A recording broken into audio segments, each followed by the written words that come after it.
Okay, so I just want to show you how I ply my yarn to spin, my singles basically to ply a yarn using the Russian spindle. Oops, what is that? A random occurrence. Never mind.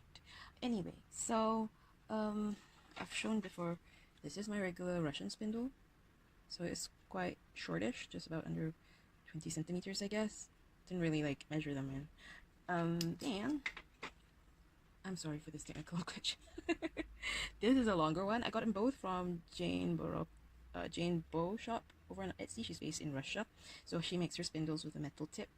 And this is almost, I think this is just under 30 centimeters. So because of the length, there's more space for me to park yarn to be done there. So like I had mentioned before, I think elsewhere, for Russian spindle, you don't ply onto the spindle. You wind on the singles to be plied onto the spindle first, so it's the other way around, and then you ply it off. Like for example, you know, if I have my drop spindles like this, I basically wind on as usual onto the beginning, onto the spindle like usual, and instead of spinning for me in the clockwise direction, I'll spin it in the counterclockwise direction like that.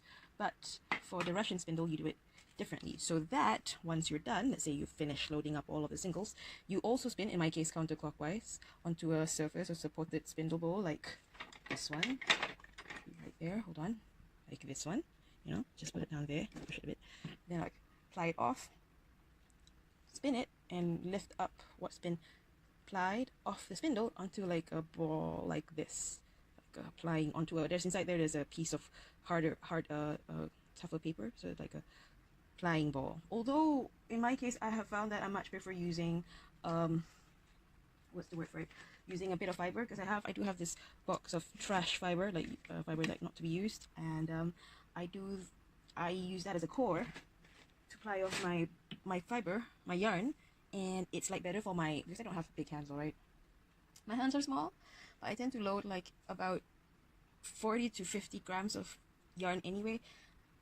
So in the end, it looks something like about this big. So it does get uncomfortable as it reaches its maximum width. And when it's already nice and properly round, but if it starts out round, it'll be much easier for me to manipulate. Or at least, like for example, I'll hold this here and then like wind off around my fingers, then take it off, then wind it, and then wind it back on, that sort of thing. Anyway, that's how I much prefer it.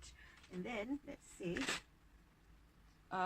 If I do it on the drop spindle, on the other hand, what happens is that hold on a second. Where's everything? Oh, I took it off. Ah.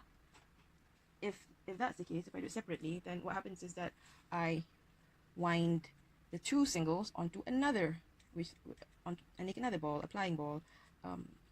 It helps the tensioning issues if I do this in step by step. I know there are people who do it like all at one go, and especially if you have like thicker singles, it makes it's actually doable, and tension issues will not become your enemy, as it were, throughout the process.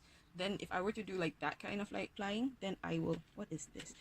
Then I will use this much longer spindle. This is one that I got from Japan. I don't know where they got it from because I couldn't really quite read this sign. And this also has a metal tip. These things are very, very useful to extend the wear of your wooden tools. Okay, so I guess I can just start showing a little bit. Won't be a long video, this one. Did do a twitch just now, but I figured like, you know, might be a bit too boring. And also because I realized I was hitting copyright issues because I was watching that documentary about those cats of Istanbul. Ha!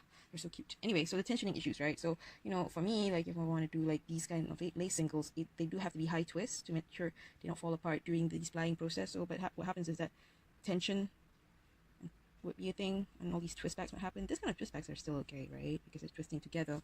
The one that was having a headache just now was when it's like one single. Anyway, and then let's talk about my lazy Susan construction.